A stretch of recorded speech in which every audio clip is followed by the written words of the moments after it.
l'élément fondamental de la vie animée, l'atome de carbone. Le carbone est l'élément le plus vital pour les êtres vivants, car toutes les matières vivantes ont été formées à partir de composés de carbone.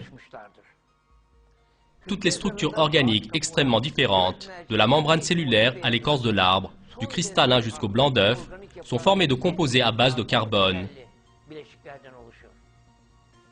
L'atome de carbone produit différentes matières, en s'unissant dans des formes géométriques et des ordres très variés, en s'unissant sous 1 700 000 différentes formes avec les atomes d'hydrogène, d'oxygène et d'azote.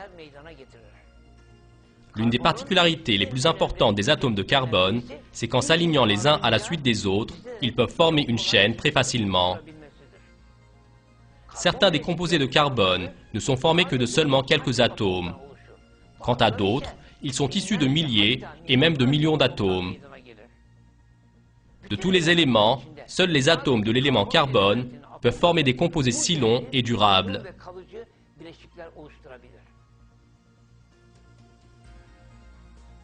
Le carbone, au regard du nombre et de la diversité des composés, est complètement différent des autres éléments. Il a une structure originale. Jusqu'à maintenant, plus d'un demi-million de différents composés du carbone furent caractérisés et définis. Mais même cela donne une information très insuffisante au sujet de la conception spéciale du carbone, car le carbone constitue la base de toutes les matières vivantes.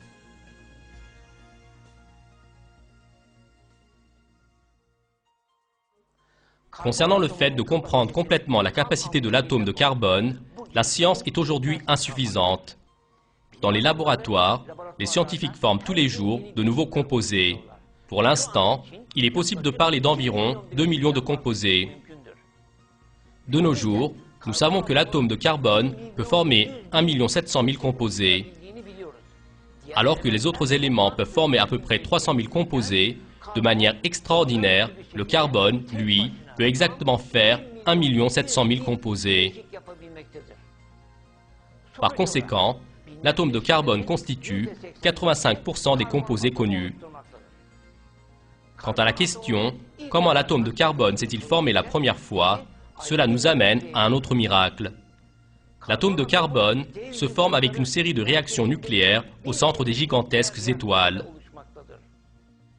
Seulement, ces réactions possèdent un équilibre physique si sensible qu'y compris le célèbre scientifique anglais Fred Hoyle, malgré le fait qu'il soit matérialiste, n'a pas pu s'empêcher de dire qu'une conscience surnaturelle est intervenue dans la physique. Allah a créé l'univers avec une harmonie parfaite. Avec sa définition de conscience surnaturelle, Hoyle accepte l'existence manifeste d'Allah le Tout-Puissant.